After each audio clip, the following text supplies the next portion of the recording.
Hello everyone, welcome to my YouTube channel पारिस learning. आज के वीडियो में हम कोकेन चॉक सर्कल की समरी को डिस्कस करेंगे जो कि ब्रेख्त का प्ले है। तो चलिए शुरू करते हैं। जो हमारी स्टोरी है वो शुरू होती है एक स्ट्रगल से over a valley between two groups. एक ग्रुप जो है वो गोट हर्डर्स का ग्रुप है, दूसरा जो है फ्रूट फार्मर्स का ग्रुप है। After the world war two जो है ये दो ग्रुप्स बैठे हैं और जो गोट हर्डर का ग्रुप है वो ये क्लेम करता है कि वर्ल्ड वॉर से पहले जो है हम लोग यहाँ पर रहे हैं। यहाँ पर हम लोग अपनी बकरियां वगैरह चराते रहे हैं, तो ये हमारा जो है लैंड है और हम यहाँ पर जो है वो इसी के हक हम इसके हकदार हैं। जबकि जो फ्रूट फार्मर्स ग्रुप है वो ये क्लेम करता है कि यहाँ पर जो है वो फ्रूट ग्रो करवाने चाहिए। इससे क्या होगा कि फूड प्रोडक्शन ज्यादा होगी, बहुत ज्यादा जो है वो फूड तैयार होगा, इससे हम सबका फायदा होगा। एक्चुअली में जो गोड हर्डर ग्रुप है वो प्रमोट कर रहा है मनी को, वो वैल्यू कर रहा है मनी को, जबकि जो फ्रूट फार्मर्स का ग्रुप है वो क्वालिटी ऑफ लाइफ को वैल्यू कर रहा है। जो हमारे पास फैसला है वो फ्रूट फार्मर्स के हक में हो जाता है और फ्रूट फार्मर्स जो है वो इस खुशी के अंदर एक पार्टी अरेंज करवाते हैं जिसमें वो सिंगर बुलाते हैं और वो सिंगर जो है वो हमें कोकेन चॉक सर्कल की स्टोरी सुनाता है। अब कोकेन चॉक सर्कल एक्चुअली में दो स्टोरीज हैं, एक स्टोरी ऑफ एजक है और स्टोरी ऑफ ग्रूशा है। हम स्टोरी ऑफ ग्रूशा से स्टार्ट करते हैं, लेकिन आगे जाके दोनों स्टोरीज जो है वापस में मिल जाती हैं। अब जॉर्जिया बेशवेली जो है वो गवर्नर है कोकेन सिटी का और न्यूटेला इसकी वाइफ है, माइकल इनका बेटा है। जो फ्रेड प्रिंस है वो जॉर्जी का भाई है और जो ग्रैंड ड्यूक है, अब जॉर्जी बेशवेली जो है वो ग्रैंड ड्यूक का गवर्नर है। ठीक है, ऐसा की बात हम बाद में करेंगे। अब जो साइमन है वो इनका सोल्जर है। अब ग्रूशा जो है वो इनके यहाँ किचन मेड है और ये दोनों जो है वो दूसरे को लाइक करते हैं। अब जो लेवरेंटी है वो ग्रूशा का भाई है, एनिको जो है इसकी वाइफ है और जेजब जो है इससे ग्रूशा शादी करती है। अच्छा जी। अब जो जॉर्जी बेशवेली के यहाँ बेटा पैदा हुआ है माइकल और वो इस पर बहुत खुश है और नोटेला जो है अब अपना ज्यादातर जो टाइम है वो माइकल को देता है। इस पर नोटेला वो जेलस है कि वो ज्यादा अपना टाइम माइकल को देता है और उसके ऊपर जो है वो उतनी अटेंशन नहीं देता। अब जॉर्जी बेशवेली को एज अ गवर्नर देखे तो अवाम जो है वो खुश नहीं है। अवाम में भूख है, अवाम जो है वो तंग है, अवाम के ऊपर टैक्सेस ज्यादा है, अवाम के जो बच्चे हैं वो बीमार हैं, भूखे हैं। लेकिन अगर देखिए इनकी तरफ देखा जाए तो इन्हें कोई मसला नहीं है, ये खुश हैं बहुत। अब फैट प्रिंस जो है वो जॉर्जी बेशवेली के अगेंस्ट खड़ा होता है और उसको जो है बेहेडेड करवा देता है। अब इस सिचुएशन के अंदर न्यूटेला जो है वो यहाँ से निकलती है, इस सिटी को छोड़ती है और जाते हुए अपना सामान वगैरह ले जाती है, अपने बेटे माइकल को यहाँ भूल जाती है। अब साइमन, क्योंकि वॉर चल रही है तो साइमन भी इनके साथ है। अब जो ग्रूशा है वो इस बच्चे को उठाती है माइकल को। अब फैटनेस को पता लग गया है कि माइकल जो है न्यूटेला यहाँ छोड़ गया है, तो माइकल को वो अपने सोल्जर्स को कहता है कि माइकल को ढूंढो, बिकॉज उसको पता है कि माइकल किसी भी टाइम आकर इस पर क्लेम कर सकता है। अब ग्रूशा के पास माइकल है और ग्रूशा जो है इसको लेकर इस सिटी को छोड़ना चाह रही है। अब जो है जो फैट प्रिंस के सोल्जर्स हैं वो ग्रूशा के पीछे हैं, बिकॉज उनको उनको पता लग गया कि ग्रूशा के पास है माइकल। अब जो है एक इसमें सिचुएशन ऐसी भी आती है कि पहाड़ पर जाना होता है और रास्ते में एक ब्रिज होता है जिसका रास्ता जो है बड़ा खराब है। अब वो ये ग्रूशा वहां तक ग्रूशा भाग रही होती है और जो उसके पीछे जो है सोल्जर्स भी भाग रहे होते हैं और वो वहां पर आकर रुकते हैं।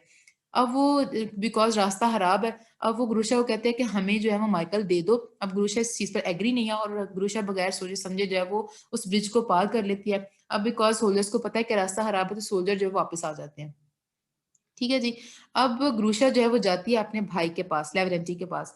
लेवरेंटी जो है वो इसको इजाजत दे देता है कि तुम जो जब तक विंटर्स हैं, जब तक सर्दियां हैं, तुम यहाँ पर रह सकती हो, लेकिन खैर उसके बाद तुम्हें जाना है।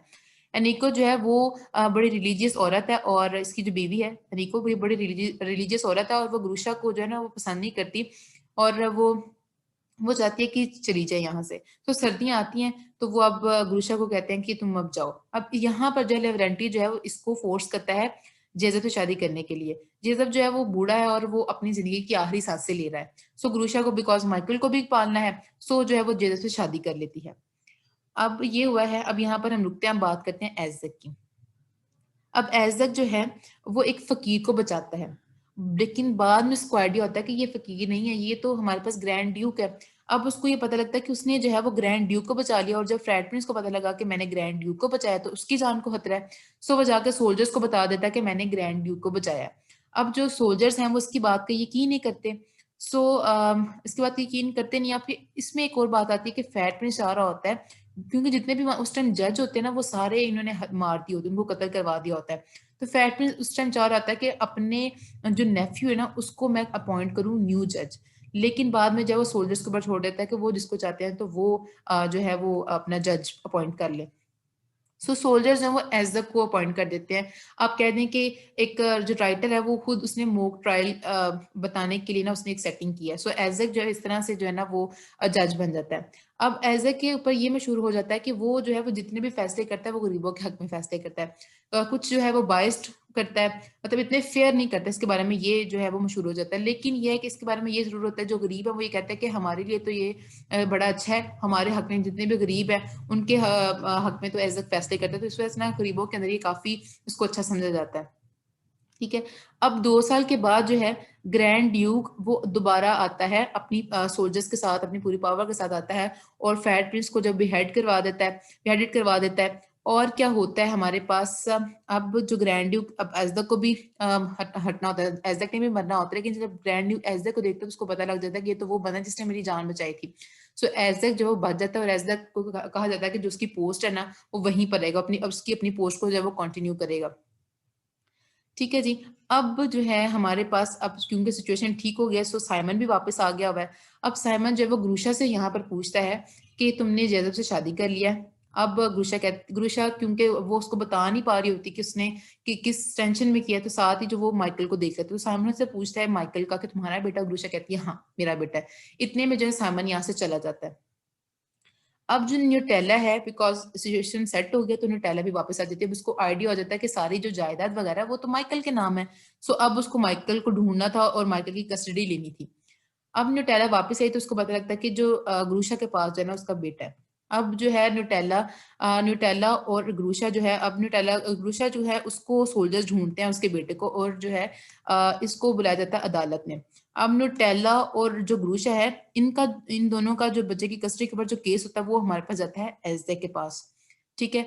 अब एज़ेक फैसला करता है, एज़ेक जो है वो एक सर्कल ड्रॉ करता है चॉक के साथ, और यहाँ पर न्यूटेला खड़ी है और यहाँ पर ग्रूशा खड़ी है, और मिड में जो है इस सर्कल के अंदर बच्चे को बिठा देता है, माइकल को।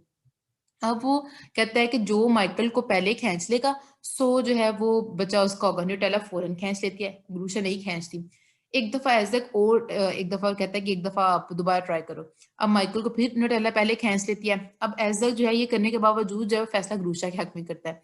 बिकॉज़ वो कहता है कि बेशक पाला जो है न्यूटेला ने, लेकिन बच्चा ज़्यादा खुश जो है वो ग्रूशा के साथ रहेगा, क्योंकि उसको इस चीज़ की भी तकलीफ़ हो रही है कि अगर मैं उसको खींचूँगी तो माइकल को तकलीफ़ होगी। सो फैसला जो ग्रूशा के हक में हो जाता है, और जो है ग्रूशा को और जो माइकल के नाम जो प्रॉपर्टी होती है, एज़ ये फैसला करता है कि उसको जो है वो पब्लिक के कामों के लिए यूज़ की जगह पार्क्स वगैरह बनेंगे और पब्लिक यूज़ करेगी। सो इस तरह से फैसला हो जाता है। और लास्ट क्या होता है कि एज़ा को कहते हैं कि एज़ा इस फैसले के बाद जो है इस सिटी को छोड़कर चला जाता है और फिर दोबारा जो है वो किसी को नज़र नहीं आता। सो स्टोरी जो है वो यहाँ पर खत्म होती है। So this was all about, thank you so much. Please subscribe my YouTube channel as well.